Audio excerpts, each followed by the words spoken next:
السلام علیکم ورحمۃ اللہ وبرکاتہ نحمده ونصلی علی رسولہ الکریم اما بعد واعوذ باللہ من الشیطان الرجیم بسم اللہ الرحمن الرحیم رب اشرح لی صدری ویسر لی امری واحلل عقدۃ من لسانی یفقہوا قولی رب یسر ولا تعسر وتمم بالخیر وبک نستعین۔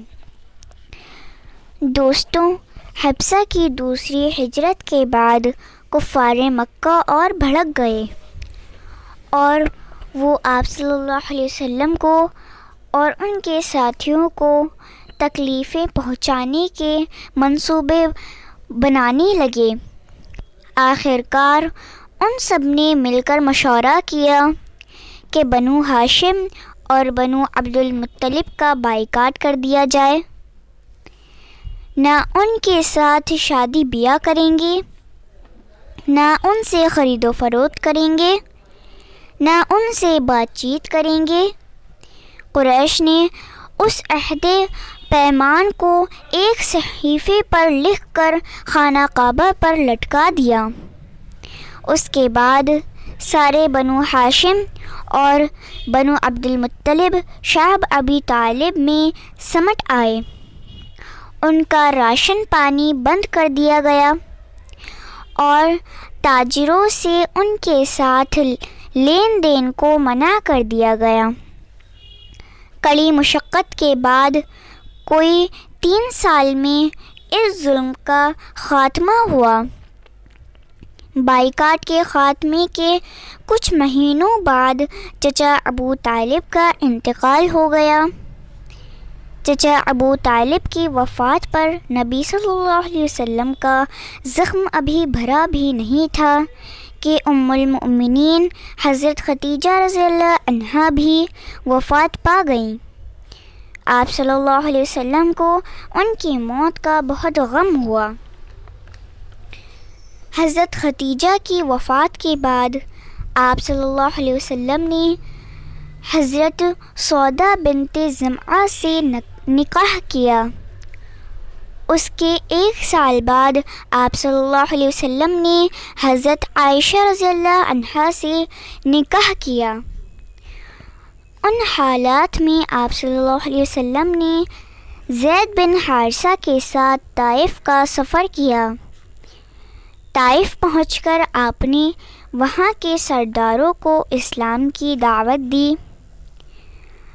مگر انہوں نے اسے منظور نہ کیا اور کہا کہ ہمارے شہر سے نکل جاؤ، اور اپنے نوجوانوں اور غلاموں کو آپ کے خلاف شہ دی۔ انہوں نے آپ کو گالیاں دی اور آپ پر پتھر برسائے، جس سے آپ زخمی ہو گئے اور آپ کے جوتے خون سے تر ہو گئے۔ آپ صلی اللہ علیہ وسلم نے عتبہ اور شیبہ کے باغ میں پناہ لی۔ یہ باغ طائف سے 3 میل کے فاصلے پر واقع تھا۔ جب آپ باغ میں داخل ہوئے تو بھیڑ واپس چلی گئی۔ نبی صلی اللہ علیہ وسلم باغ کے اندر ایک دیوار سے ٹیک لگا کر انگور کی ایک بیل کے سائے میں بیٹھ گئے۔ جو کچھ پیش آیا تھا اس سے دل غمگین تھا، چنانچہ آپ نے بارگاہ الہی میں دعا فرمائی۔ مالک الملک کی شان قہاری کو اس پر جوش آنا ہی تھا کہ حضرت جبرائیل علیہ السلام نے آ کر سلام کیا اور عرض کیا کہ اللہ تعالیٰ نے آپ کی قوم کی وہ گفتگو جو آپ سے ہوئی سنی اور ان کے جوابات سنے، اور ایک فرشتے کو جس کے متعلق پہاڑوں کی خدمت ہے آپ کے پاس بھیجا ہے کہ آپ جو چاہیں اس کو حکم دیں۔ اس کے بعد اس فرشتے نے سلام کیا اور عرض کیا کہ جو ارشاد ہو میں اس کی تعمیل کروں۔ اگر ارشاد ہو تو دونوں جانب کے پہاڑوں کو ملا دوں جس سے یہ سب درمیان میں کچل جائیں۔ حضور صلی اللہ علیہ وسلم کی رحیم و کریم ذات نے جواب دیا کہ میں اللہ سے اس کی امید رکھتا ہوں کہ اگر یہ مسلمان نہیں ہوئے تو ان کی اولاد میں سے ایسے لوگ پیدا ہوں جو اللہ کی عبادت کریں۔ پھر آپ کو معراج کا واقعہ پیش آیا۔ جبرائیل علیہ السلام تشریف لائے اور آپ کو براق پر سوار کیا۔ اس وقت آپ صلی اللہ علیہ وسلم مسجد حرام میں تھے۔ جبرائیل علیہ السلام آپ کو اس جانور پر سوار کر کے بیت المقدس تشریف لائے، پھر مسجد اقصیٰ میں داخل ہوئے، 2 رکعت نماز پڑھی اور اس میں انبیاء کی امامت فرمائی۔ اس کے بعد آپ صلی اللہ علیہ وسلم کو بیت المقدس سے آسمان دنیا تک لے جایا گیا۔ حضرت جبرائیل علیہ السلام نے دروازہ کھلوایا، آپ کے لیے دروازہ کھولا گیا۔ آپ نے وہاں انسانوں کے باپ حضرت آدم علیہ السلام کو دیکھا اور انہیں سلام کیا۔ انہوں نے آپ کے سلام کا جواب دیا، مرحبا کہا اور آپ کی نبوت کا اقرار کیا۔ پھر آپ کو دوسرے آسمان پر لے جایا گیا۔ حضرت جبرائیل علیہ السلام نے دروازہ کھلوایا، آپ کے لیے دروازہ کھولا گیا۔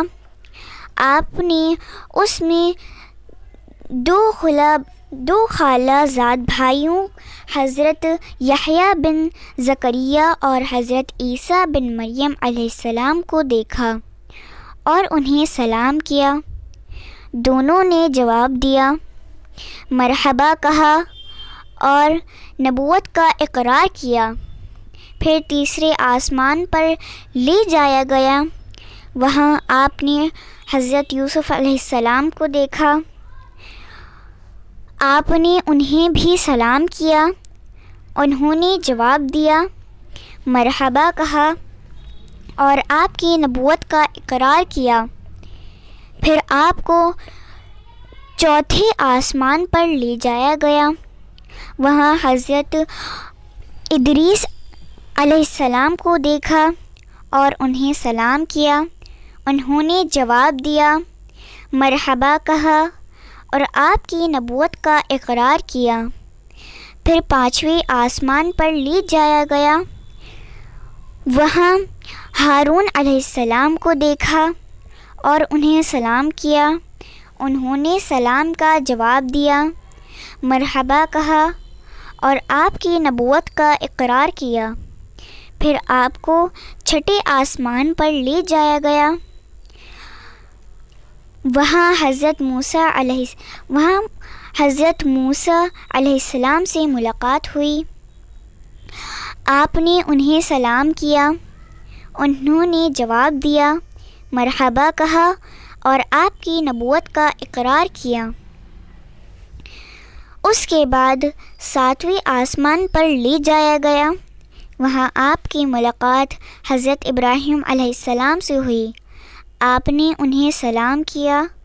انہوں نے جواب دیا، مرحبا کہا اور آپ کی نبوت کا اقرار کیا۔ وہ اپنی پشت بیت المعمور سے لگائے ہوئے تھے، جس میں روزانہ 70,000 فرشتے داخل ہوتے ہیں اور دوبارہ ان کے پلٹنے کی باری نہیں آتی۔ پھر آپ کو سدرۃ المنتہا تک لے جایا گیا۔ پھر جبرائیل علیہ السلام وہیں رک گئے اور عرش عظیم تک پہنچے اور اللہ تعالیٰ سے ملاقات کی اور وہاں سے نماز کا تحفہ لے کر واپس ہوئے۔